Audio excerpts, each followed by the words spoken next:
It sounds like something out of a fairy tale, a beautiful, remote land with an enlightened king adored by his subjects. A place with tall mountains, lush forests, flowing rivers, and clean air, where happiness is valued above all else. We're describing the tiny kingdom of Bhutan, wedged between China and India in the Himalayan mountains.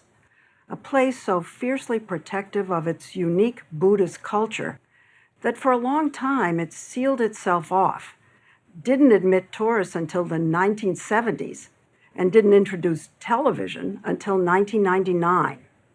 A place that charted its own path to development when its king coined the phrase gross national happiness and made maximizing it the nation's top priority. But when a fairy tale kingdom meets the modern world, a storybook ending is far from certain. The story will continue in a moment. Sunrise over Bhutan's Doshala Pass. A place so calm, so transcendent, you feel you've landed in another time. Buddhism is the national religion here. We found Bhutanese, especially older men and women, spending hours spinning prayer wheels full of Buddhist scriptures, and prayer flags fluttering on hillsides and in forests, turning nature itself into a shrine. Bhutan's capital city, Thimphu, still has no traffic lights. The old and the new mingle in peaceful coexistence here, even on the nation's roads. Bhutan's story, in one word, is survival. Dasho Khinle Dorji ran Bhutan's first newspaper, then served as a government minister. We were, and still are, a very nervous population between India and China. In the old days, what Bhutan did was we hid in the mountains.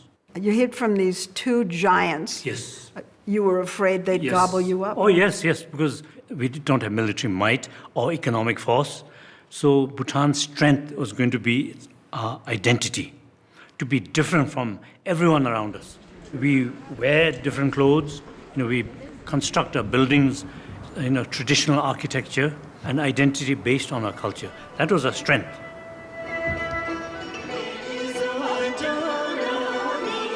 And that culture remains strong.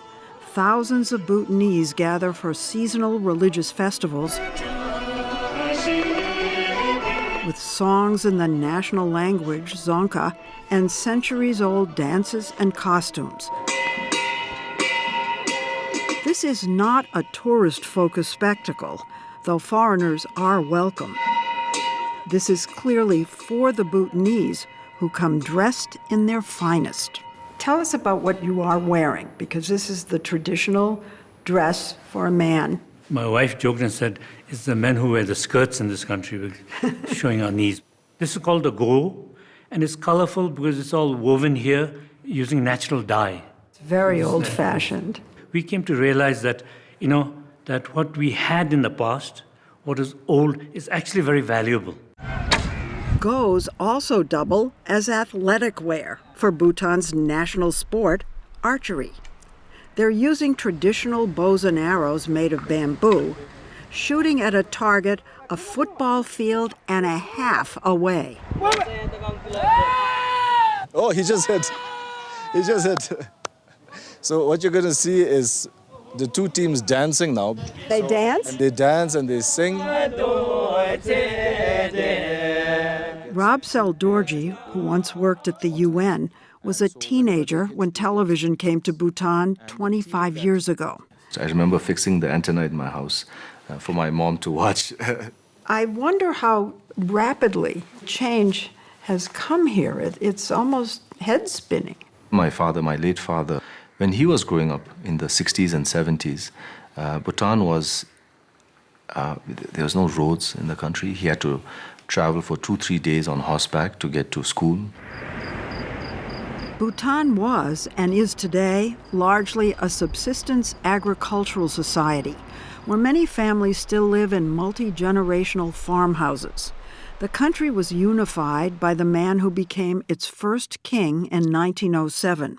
His sons and grandsons, who Bhutanese referred to as the second, third, fourth, and today fifth kings, have reigned since. But it was the fourth king who, as a young, newly crowned ruler in the 1970s, really set Bhutan on its unique path to modernity. La República de Cuba.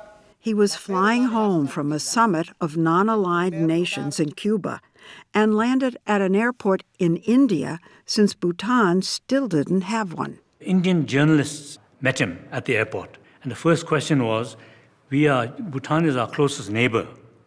We know nothing about Bhutan. For example, what's your gross national product? And the king said, actually in Bhutan, gross national happiness is much more important to us than gross national product. It just came out of his mouth like that. Huh. So, sexy headline. Sexy headline that got international attention. Bhutan is putting before us a framework for a new economic paradigm. The UN convened a special meeting in 2012 and adopted a resolution urging others to follow Bhutan's lead. So tell me about... And in Bhutan, it became the primary responsibility of government, led today by Prime Minister Sering Tobgay. Explain gross national happiness. What is it? In the last 300 years, we've been obsessed with growth. Gross national happiness acknowledges that economic growth is important, but that growth must be sustainable. It must be balanced by the preservation of our unique culture. People matter. Our happiness, our well-being matters. Everything should serve that. So every 5 years, surveyors travel throughout Bhutan measuring the nation's happiness. They ask about education level, salary, material possessions. Do you have negative thoughts? Positive thoughts? How much time do you spend working, praying, sleeping? The results are analyzed and factored into public policy. But people here don't walk around smiling and laughing all the time. They look to me like people everywhere. Gross national happiness does not directly equate to happiness in the moment. One happiness is fleeting, it is emotion, it is joy. The other is contentment, to be happy with life, to be happy with oneself. And that's what gross national happiness is all about. It's also about nature. By law, at least 60% of the country must remain under forest cover. And with most of its energy coming from hydroelectric power, Bhutan was the first and today one of the only countries in the world to be carbon negative. It earns foreign revenue selling excess hydropower to India and from tourism. But there are limits. You have all these gorgeous mountains, but you don't allow mountain climbing. Yes. That really surprised me. Why not? For a Bhutanese, it's very easy to understand. The mountains are sacred. The mountains are sacred. Sacred, home of deities. You don't climb all over it because it's sacred. Nature is not something to be conquered. It's something to be respected. Recycling, separating non-degradable and degradable waste. School is taught in English, and it's free, as is healthcare. Major accomplishments in a country still considered a developing nation. Oh, and there's one more thing. That king who introduced gross national happiness, 25 years later, decided that happiness required another big change, the right to elect a parliament and prime minister. Bhutan is the only country where democracy was introduced in a time of peace and stability, where democracy was literally gifted, imposed on the people, not just gifted, because the people didn't want it. No one was clamoring for it. It wasn't the French Revolution. There was no revolution. He just decided. I traveled with the king. As a reporter, Kinlay Dorji covered the king's travels to villages all over Bhutan. It was called consultations. And the only consultation I saw was people begging him not to do this.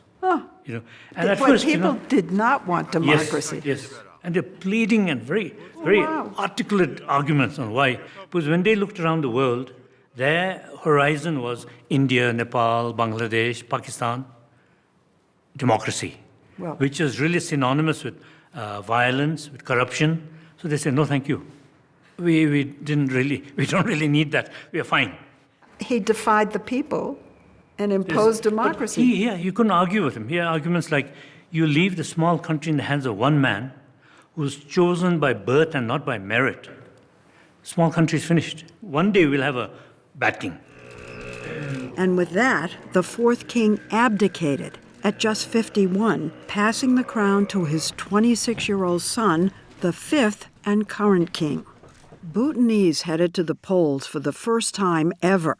The result is hard to wrap a Western head around. A democracy where the king is universally adored. That's him swearing in the prime minister. And the two work together as partners. Quite the happily ever after ending. Except this would-be fairy tale has an unexpected plot twist. Young Bhutanese are leaving the country in record numbers. This is a very difficult situation for Bhutan. You called it existential. It is an existential crisis. When we come back.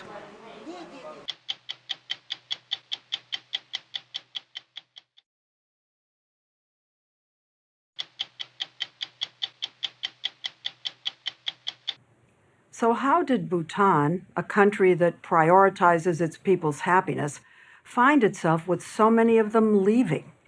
Well, it started with COVID, which hit Bhutan's economy hard, shutting down tourism, and recovery has been slow. Many Bhutanese with their excellent English found higher-paying jobs in Australia, even doing menial labor. Word spread on social media, and now a devastating 9% of the country's population has left, most of them young. Bhutan's government has mobilized, with the king launching a bold, high-stakes plan and something of an experiment. Can he create a place where development and wealth can coexist with sacred values? The story will continue in a moment. It's a lot of people with skills who are leaving, right? People in my age group. Namgay Zam is a journalist. This is the BBS News with Namgay Zam, who used to anchor Bhutan's nightly newscast. All of my friends who are journalists, they're all outside. There's just two of us left in the country. Editors, graphic designers, sound people. Yes, Leslie. Yes. They've left the country. They've left the country. Outside Bhutan's airport, we saw what looked like a sort of picnic, but was actually a goodbye. The whole family tends to go to the airport. Often, Rob Seldorji told us, several generations. We're very close to our families.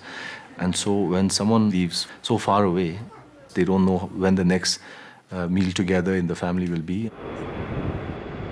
There's another vantage point where you can see the plane take off, and so many of the family members will wave them goodbye and see them off.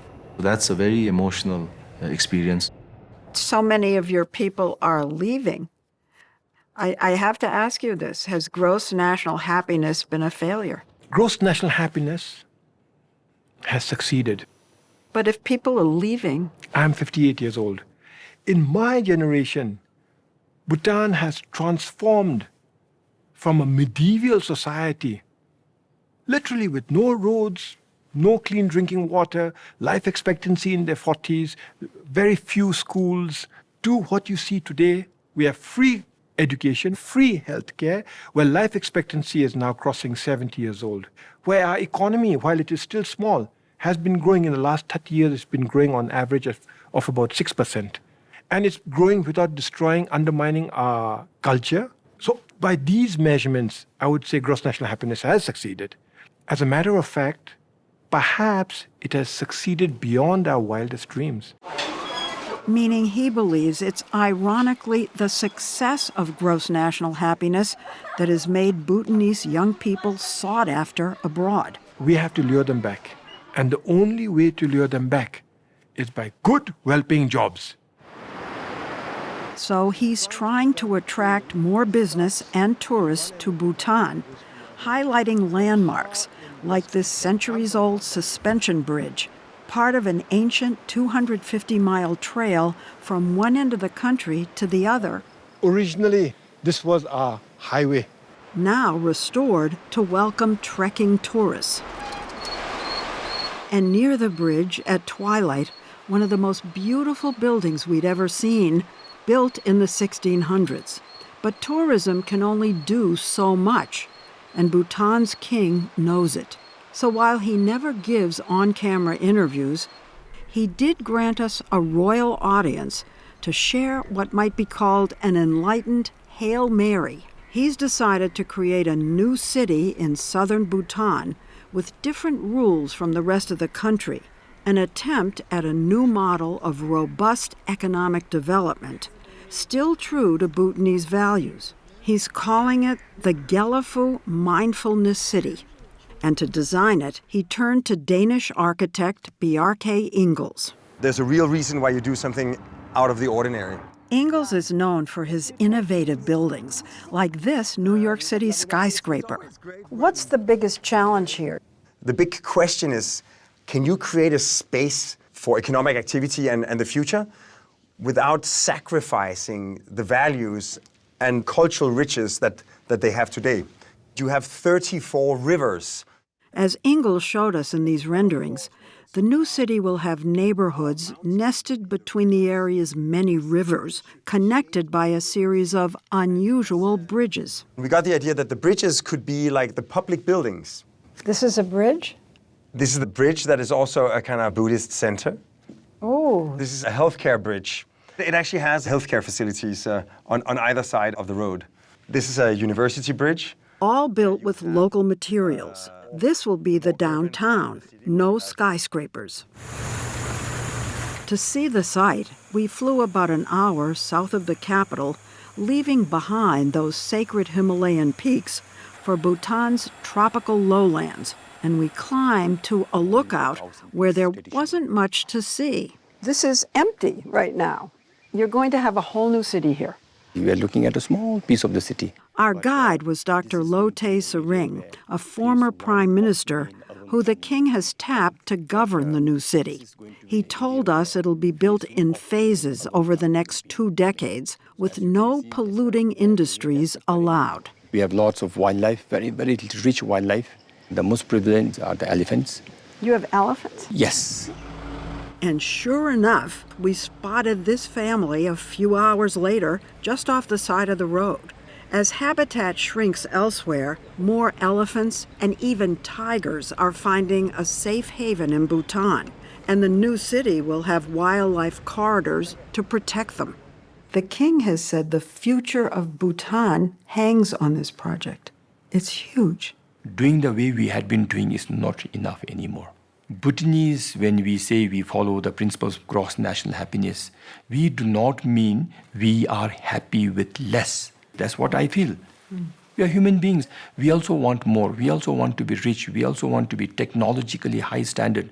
We want Bhutanese to be heading multi-million-dollar companies, multinational companies, but following a philosophy of gross national happiness. How's that supposed to work? Well, this Bhutanese team is collaborating with experts around the world, seeking investors for what's sure to cost in the billions. The city will have its own legal framework modeled on Singapore's and will offer plentiful, clean hydroelectric power they hope will draw technology companies, especially AI. So imagine this is the upper part of the river. To capture that hydroelectric power, and then this is roughly 500 feet. Ingels has designed a colorful dam that's also something you can walk down. All of these little diamond shapes are actually stairs, and you get this experience. So here you're standing at the top of the dam looking down, and then you can see like this major roof is the temple. A temple? A temple. On the face of the dam, overlooking the river and the valley. I bet the king loves this. Ingalls presented his plans to the king and the king to the nation last December. On December 17, the National Day of Bhutan, they fill a stadium, a sports stadium. So when you go to that stadium, it looks like a Quidditch match, and the king basically speaks to his people. His topic, the Gelu Mindfulness City, and his hopes for the opportunities it'll create to keep Bhutanese in Bhutan. Namgye Zam, meanwhile, had different plans involving Australia. You thought about leaving. Oh, I didn't just think about leaving, like everything was underway. But then she went to hear the king that day. And he did what no king had done before. He asked the people to help him directly. And he said, will you help me? And there was shocked silence. Even for me, I froze and I was like, did he just ask us to help him? And then he said, will you help me a second time? And there was a resounding yes. And I said yes. And then I came home and I told my husband, I said, we can't leave.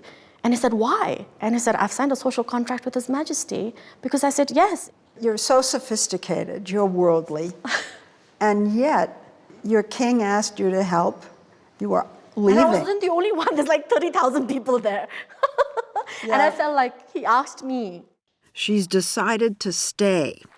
And instead, it was the king and his family who went to Australia just last month to bring his vision to 20,000 Bhutanese who live here now and who he's hoping to one day lure back home. If we succeed, we can show that you can create a city that does not displace nature, that is anchored and rooted in the local heritage and culture, and that still allows for prosperity and growth to happen.